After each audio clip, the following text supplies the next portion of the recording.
বাঙালির 12 মাসে 13 পার্বণের মধ্যে দুর্গাপুজোর পরেই কিন্তু কালী পুজোর স্থান। আর থিমের কালী পুজো বললেই সবার প্রথমেই উঠে আসে বারাসাতের কালী পুজোর কথা।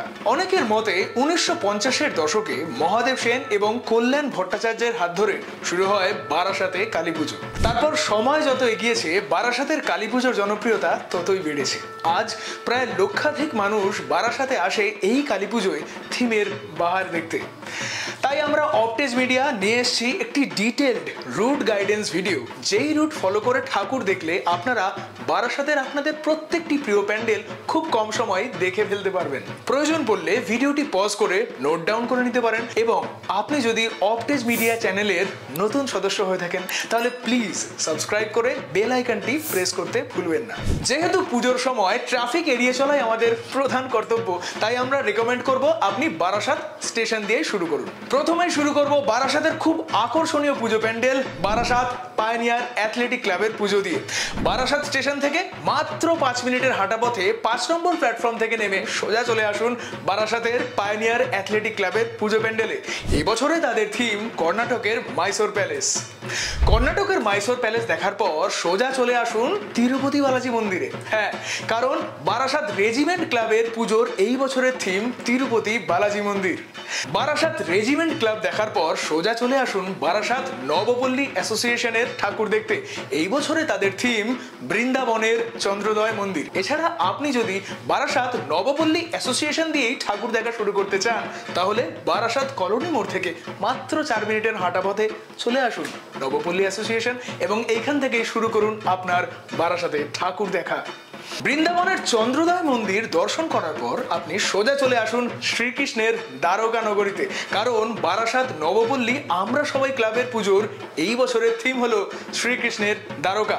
এই বছর তাদের পুজো 9তম বর্ষে পদার্পণ করছে। বারাসাতের নবপল্লী আমরা সবাই ক্লাব দেখে ডাকবাংলোর দিকে 3 মিনিটের হাঁটা পথে আপনি চলে আসুন সাউথ ভাট্রাপল্লী এরিয়াতে। এইখানে 11 নম্বর রেলগেট পাবেন, আর এই রেলগেটটি ক্রস করেই প্রথমেই পড়বে সন্ধানী ক্লাব। এই বছরে তাদের থিম মায়াপুরের ইস্কন মন্দির। বারাসাত সন্ধানী ক্লাব দেখে ফেলুন তার কাছে আরও একটি বিখ্যাত এবং পুরনো কালী পুজো প্যান্ডেল, যেটি তরুছায়া। এবছর তারা 56তম বর্ষে পদার্পণ করেছে। এই বছরে তাদের থিম মুক্তির সন্ধানে। এরপর তরুছায়া দেখে সোজা চলে আসুন চাপাটালি মোড়ে, এবং চাপাটালি মোড় থেকে একটি টোটো করে অথবা হাঁটা পথেই পৌঁছে যান বারাসাত শতদল সংঘের মাঠে, কারণ বারাসাত শতদল সংঘের এই বছরের থিম অর্ধ আকাশের আর্তনাদ।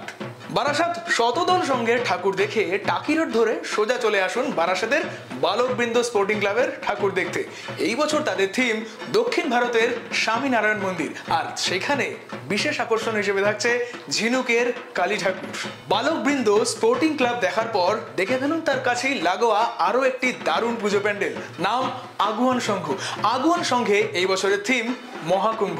বারাসাতের আগুয়ান সংঘের ঠাকুর দেখে সোজা চলে আসুন চাপাডালি মোড়ে, এবং চাপাডালি মোড়ের কলোনি মোড়ের ওভারব্রিজের কাছে দর্শন করুন অতি পুরনো এবং জাগ্রত 12 হাত কালী মন্দির।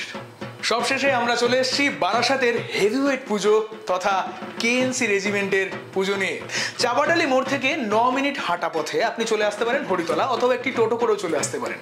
এবার হরিতলা আপনি যেখানে এসে পৌঁছবেন সেইখান থেকেই কিন্তু শুরু হয়ে যায় বারাসাত হেভিওয়েট এই পুজোর ঠাকুর দেখার লাইন। কেএনসি রেজিমেন্ট ক্লাব এই বছর 66তম বর্ষে পদার্পণ করছে, আর এই বছরে তাদের থিম হে বঙ্গভূমি তুমি অন্তর্যামী। আপনাদের এভাবেই গাইড করা হলো যাতে আপনারা বারাসাত স্টেশন থেকে ঠাকুর দেখা শুরু করে আপনাদের সকল প্রিয় এবং বিখ্যাত পুজো প্যান্ডেল দর্শন করার পর ফের বারাসাত স্টেশনেই ফিরে আসতে পারেন। তবু এছাড়াও বারাসাত স্টেশনের কাছে আরও কিছু মাতৃ প্রতিমা রয়েছে, আপনারা চাইলে সেগুলিও দর্শন করতে পারেন।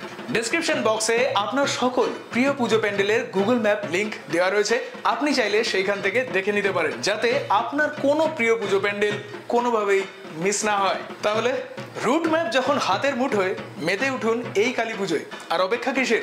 ফলো করুন অপটেজ মিডিয়ার এই রুট ম্যাপ এবং বেরিয়ে পড়ুন আপনার বন্ধু বান্ধবের সাথে। ভিডিওটি ভালো লেগে থাকলে লাইক এবং শেয়ার করুন, জানান আপনাদের মূল্যবান মতামত, কারণ আপনাদের কমেন্ট আমাদেরকে এরকম ভিডিও বানাতে উদ্বুদ্ধ করে। অপটেজ মিডিয়ার তরফ থেকে আপনাদের সবাইকে জানাই শুভ শ্যামা পূজা এবং দীপাবলির অনেক শুভেচ্ছা এবং অভিনন্দন।